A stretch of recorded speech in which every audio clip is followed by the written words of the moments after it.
This is what UFC looked like 2 millennia ago.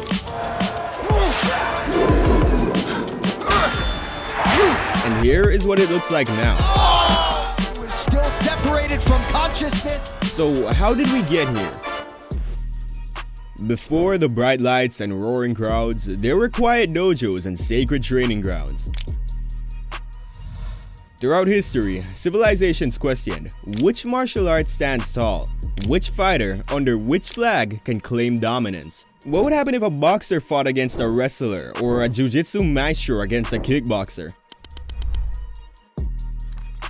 1993, the world would get its answer. A tournament like no other was conceived, the Ultimate Fighting Championship, or as we know it today, UFC. No gloves, no weight divisions, almost no rules. The only certainty? Expect the unexpected. It was fresh, it was brutal, it was authentic. The octagon was not just a structure. It became a symbol of pure, unadulterated combat. Back then, the closest thing to MMA was the WWE, but UFC wasn't a live-action drama like the WWE. That's what made it an instant hit with a side order of controversy.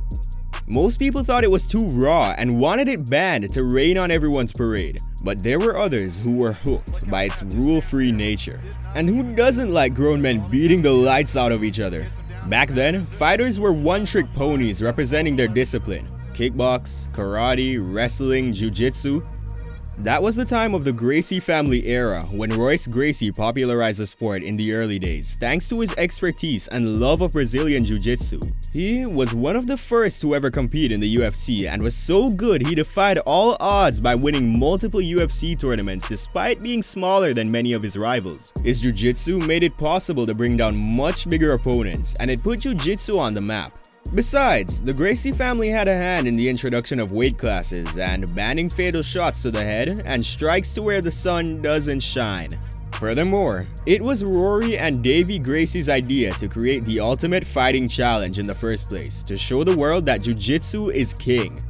You'd think the UFC we have now is brutal, but take a look at this insane leg kick from Gerard Gordeau right smack on Taylor Tooley's face while he was down. But that's just it. The brutality of it all gave it a lot of backlash, so some changes had to be made. Many labeled the UFC as human cockfighting, an enterprise so barbaric it bordered on the gladiatorial games of ancient Rome. And it wasn't just the press. Political figures weighed in, deeming it a menace to societal values. With mainstream channels and pay-per-view pulling out and venues across states closing their gates, the UFC was pushed to the brink, cornered, and gasping for survival. That's why they introduced weight classes, safety measures, and started sanctioning their events in 1997. So nobody gets their teeth knocked out of their mouth while they're down. And this was exactly what the UFC needed at the time, because it attracted more viewers and fighters. But what goes up must come down. At that point, the sport was mostly focused on fighting on the ground and submissions, but that started to change. As the years went by and Royce retired in 1997, the UFC turned into more of a well-rounded sport. Fighters weren't one-trick ponies anymore. They had to focus on striking, grappling, and wrestling combinations to be the best. This evolution was driven by fighters who understood the assignment and how important it was to be good in multiple fighting styles. But that was not enough. Remember when UFC was kinda like that garage band you once loved, but everyone else thought was a bit rubbish? Enter the Game Changers. Dana, the Boss White, and the brother duo Lorenzo and Frank Fertitta. 2001, baby! The Fertitta bros, persuaded by their old mate Dana, bought the UFC for $2 million. They didn't just see it as a business. They saw a revolution waiting to happen. We want to get the crowd involved in it, and we want to bring back the best fighters in the world. With Dana, UFC got its mojo back. Safety first, no more Wild West shenanigans, sorted weight classes, and promotions that actually, promoted. Most important of all, they invested heavily into marketing and promotion because that's where the real magic happens. They signed deals with major television networks and sponsors that booked popular fighters from martial arts disciplines. Talking about promotion, make sure you click that subscribe button so I can keep promoting MMA content on here. Do you want to be a fighter? That is my question. And then, the Ultimate Fighter dropped. The big brother, but with more punches and way less drama. And that Griffin versus Bonner face-off? MMA's own Cinderella moment. By the time 2005 rolled around, the UFC started enacting plans to save itself from bankruptcy. The first season of the show featured 16 mixed martial arts fighters who lived and trained together, coached by two veterans, Chuck Liddell and Randy Couture. Thanks to them, the season reached its peak at the finale on April 9, 2005, with the unforgettable showdown between Forrest Griffin and Stephan Bonnar that got loads of attention. Griffin won the fight in epic fashion after a brutal back-and-forth battle, earning a unanimous decision win. But both fighters earned the respect of the entire MMA community as well as UFC contracts. Okay, enough with the boardroom chatter and fancy acquisitions. Let's cut to the chase, shall we? Bring out the glam and the glitter. It's star time, baby!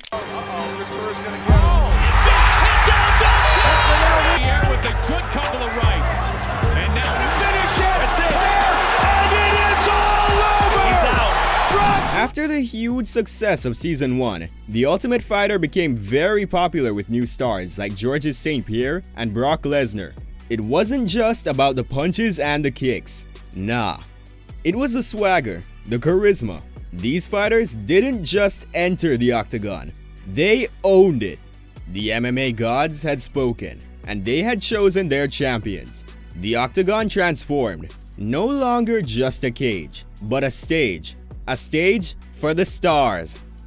From backyard brawls to the world's biggest stages, the UFC wasn't just content conquering America. Nah, they had their sights set on a whole new level. Global domination. Open, right? That little, whoa, to his credit, take it. From the Samba streets of Brazil to the serene dojos of Japan, the Octagon fever was infectious. We saw Conor with the Irish swagger, Khabib with the Russian bear spirit, and Adesanya bringing that Nigerian heat. World party, anyone? And the expansions don't stop there. When are we gonna see women in the UFC, man? Never. Never? Oh Dana, if only you knew what storm was coming your way. But no, she has full mount. Now ground and pound. Right Can away. she do it right here? It is all over! John lands a nasty elbow in the clinch here. And again. A nice knee. Looking to finish it. It is all over! It was Ronda a knee Rousey! to the river. In comes Ronda Rowdy Rousey, looking less like the girl next door and more like the girl who'd toss you over her shoulder if you cut in line. In 2012, she was the first woman to join the UFC, and to put the icing on the cake, she became the bantamweight champion, paving the way for a new generation of female fighters. It's time to turn our attention to arguably the most influential fighter in UFC history, Conor McGregor.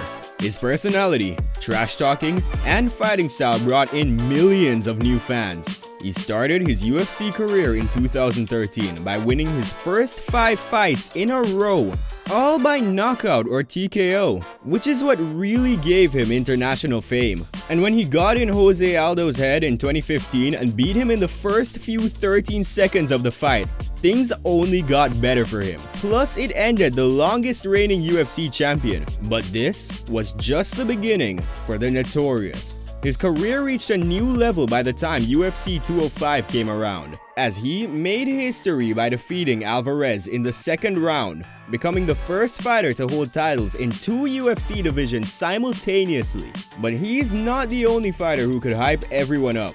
There are Gaethje, John Jones, Adesanya, Khabib, Masvidal, Nate Diaz, and many others.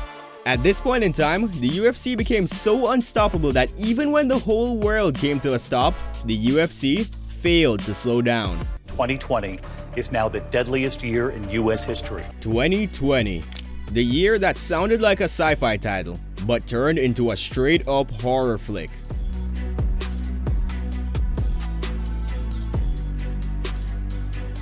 The genius, the madman, call him what you will, but Dana's dream of Fight Island? I don't give a fuck. Pure gold. A bubble of battles amidst the sea. I mean, who needs beaches with sunbeds when you can have beaches with MMA fighters? He created a private island in Abu Dhabi, which was both secure and had a controlled environment where fighters and staff could train and compete safely. UFC fighters, staff, and everyone involved had to adapt. Swabs up the nose became as routine as jabs to the face. No audience? No problem. The echoes of punches, kicks, and corner shots filled the void, making the fights even more raw. The first fight on Fight Island took place on July 11th, 2020 against all odds. The island became a symbol of hope in a time when every other combat sport was struggling. The next year, Corona was still around, but the fans were back, and we continued full speed with iconic fights where we saw Usman getting dropped by Edwards, Adesanya shooting down Pereira, or Makhachev continuing his undefeated streak against Volk. It doesn't take too many of those, Bill, to again, it is just a frightening experience, Bill. Once upon a time, it was all, my style's better than yours. Debates raged, bar brawls ensued, and the UFC decided, why not settle it in the octagon? From Vegas to Beijing, the UFC is expanding into new markets with more growth on the horizon, including regions like France, Mexico, China, and several countries in Africa, especially after witnessing the raw power of Francis Ngannou. And these new lands, they ain't just spectators. They're pumping out fight phenoms faster than you can say rear naked choke. The next McGregor or Adesanya could be from Mongolia for all we know. But it's not just about new faces or places. The science of the fight, that's getting a techie makeover too. Think VR sparring sessions, AI-driven fight strategies, and who knows, maybe even a robot ref. Too much? Okay, maybe not the last one. The Octagon's journey is like no other, but one thing's for sure. The future is as predictable as a wild spinning back fist, and we're here for it, every step of the way.